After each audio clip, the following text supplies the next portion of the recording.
El siguiente tema a tratar es el gobierno de Lenin. Una vez coronada con éxito la revolución de los soviets, se abrió un periodo de inestabilidad, tanto política como militar, que se extendió desde octubre de 1917, fecha en que fue derrocado el gobierno provisional, hasta los primeros meses de 1921. Hay que distinguir dos etapas: los primeros meses de la revolución y el comunismo de guerra. Los primeros meses de la revolución: octubre de 1917, enero de 1918. Una vez en el poder, los bolcheviques organizaron un gobierno provisional, encabezado por Lenin. Trotsky quedó como comisariado para asuntos exteriores y Stalin asumió el cargo de las nacionalidades. Este gobierno promulgó el 26 de octubre varios decretos fundamentales. Decreto sobre la tierra. Supuso la nacionalización y reparto de los latifundios del Estado, la nobleza y la Iglesia. La gran propiedad quedó abolida sin indemnización. Las tierras de los pequeños agricultores no fueron expropiadas. Decreto sobre la paz. Se firmó un armisticio con Alemania como paso previo a la paz de Brest-Litovsk en marzo de 1918.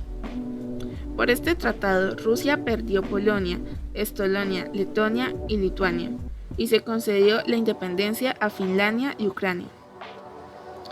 Decreto sobre las nacionalidades.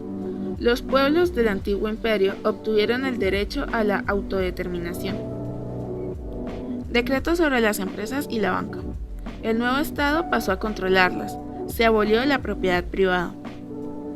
Convocatoria de elecciones y formación de una asamblea constituyente.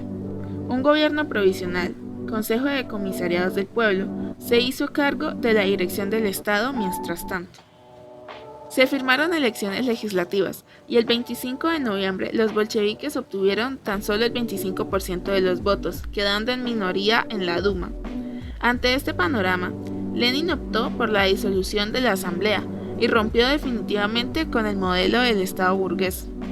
La sustituyó por un Consejo de Comisariados del Pueblo, que, junto al Congreso de los Soviets, se convirtió en uno de los principales órganos de representación y gobierno de Rusia, tal y como estaba previsto en la Constitución de 1918. El obstáculo fundamental que encontraron los bolcheviques era la construcción del nuevo Estado. Fue la dificultad en adaptar a los esquemas marxistas previstos para sociedades industrializadas a un país atrasado.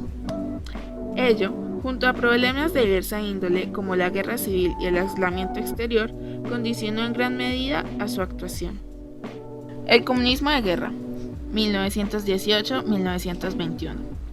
Esta etapa discurrió entre la disolución de la Asamblea Constituyente, que ocurrió en enero de 1918, y la celebración del 10º Congreso del Partido Bolchevique, en marzo de 1921. En ella se desarrollaron los siguientes acontecimientos. En el plano militar, finalizada la participación de Rusia en la Primera Guerra Mundial, comenzó la Guerra Civil, que se alargó hasta 1920. En ella se enfrentaron dos bandos.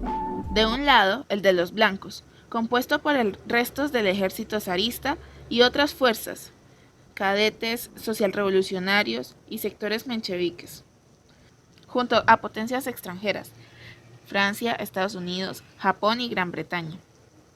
Del otro lado, el Ejército Rojo Bolchevique, dirigido y organizado por Trotsky.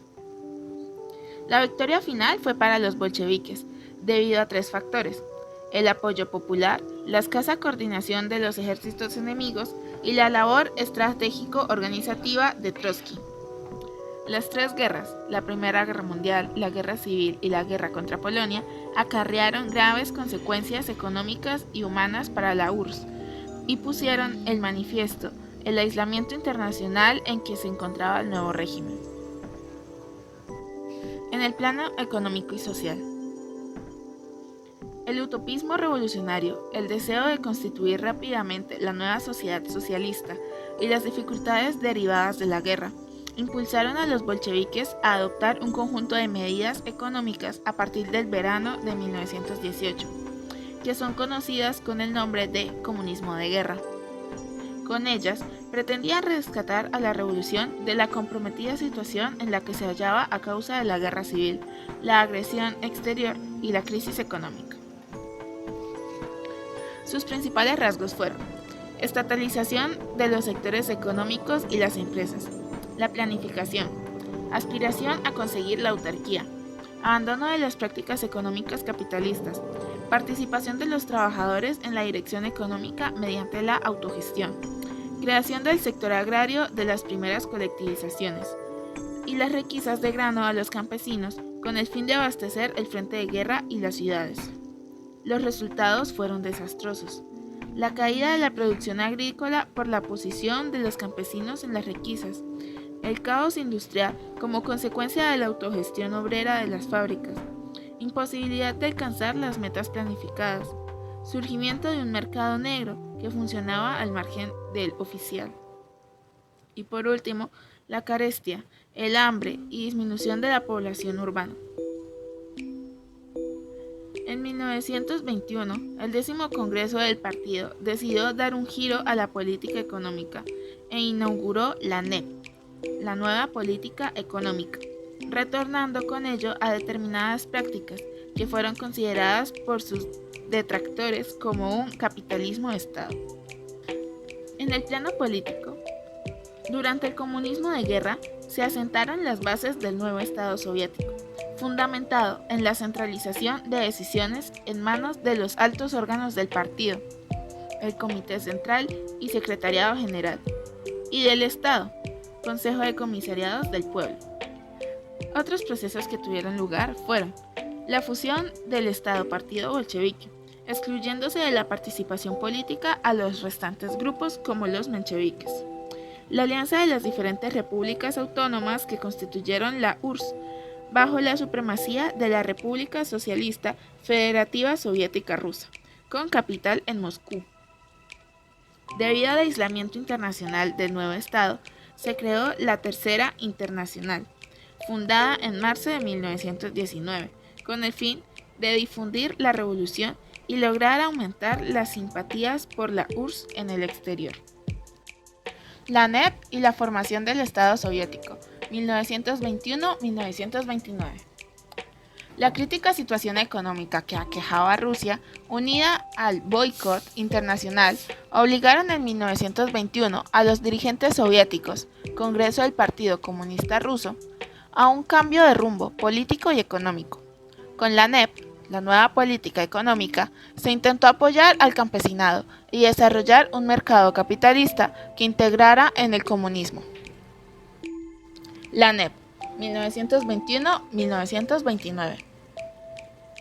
La nueva política económica trató de revertir la crisis en la que se encontraba sumida Rusia a causa de la guerra civil y la agresión extranjera. La revolución había logrado sobrevivir, pero a costa de un enorme coste. La producción agrícola había descendido respecto a 1914 en un 60%, la producción industrial había quedado reducida a un 15%, la emigración al campo y el despoblamiento de las ciudades era galopante, y el nivel de vida de la población estaba bajo mínimos. El invierno de 1920 y 1921 se caracterizó por su extremada dureza y, junto al hambre, causó más de 2 millones de muertos. La guarnición de la fortaleza en el Báltico, una de las más leales al gobierno revolucionario, se amotinó en marzo de 1921, descontenta con la situación económica y política imperante. La rebelión, aunque abortada, supuso un serio aviso para los bolcheviques, cuyos líderes vieron necesario un cambio de tendencia. En palabras de Lenin, la NEP constituía un sistema transitorio y mixto, un obligado paso atrás, en el que la economía permanecería bajo la dirección y planificación del Estado, aunque secundada por la iniciativa privada. Era el restablecimiento de un capitalismo limitado y controlado, cuyo objetivo era reconstruir la maltrecha producción. Cesaron las incautaciones de granos a los agricultores y les fue concedida la libertad de cultivar y vender a su conveniencia, una vez hubiesen satisfecho una cuota obligatoria del 10% de la cosecha. También se flexibilizaron las relaciones laborales mediante la diversificación de los salarios y diversos incentivos a la producción. Se autorizó el libre comercio interior, se contrataron técnicos extranjeros y se permitió la propiedad privada de pequeñas y medianas empresas.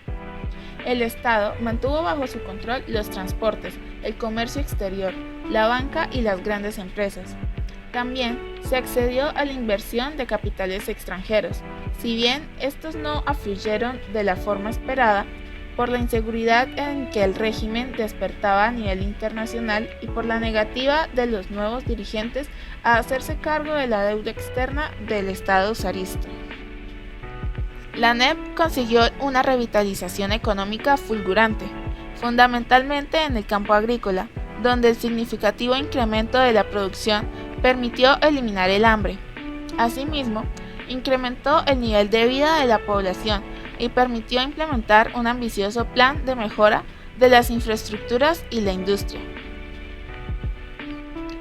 En 1927 se habían logrado recuperar las cuotas de 1914. Contrariadamente a estos beneficiosos efectos económicos, la NEP acarreó tensiones de carácter político y social. Resurgió la burguesía y el enriquecimiento de los propietarios industriales y comerciales, así como de los viejos campesinos acaudalados de la época zarista. La NEP sobrevivió a Lenin, que falleció en 1924, y continuó su andadura durante el mandato de Stalin, hasta que éste decidió ponerle fin en 1928-1929, sustituyéndola por la estatalización de la economía, inaugurando con ello una nueva etapa en la construcción del Estado soviético, caracterizada en lo económico por la vuelta al dirigismo estatal, que había sido puesto en práctica en los primeros tiempos de revolución.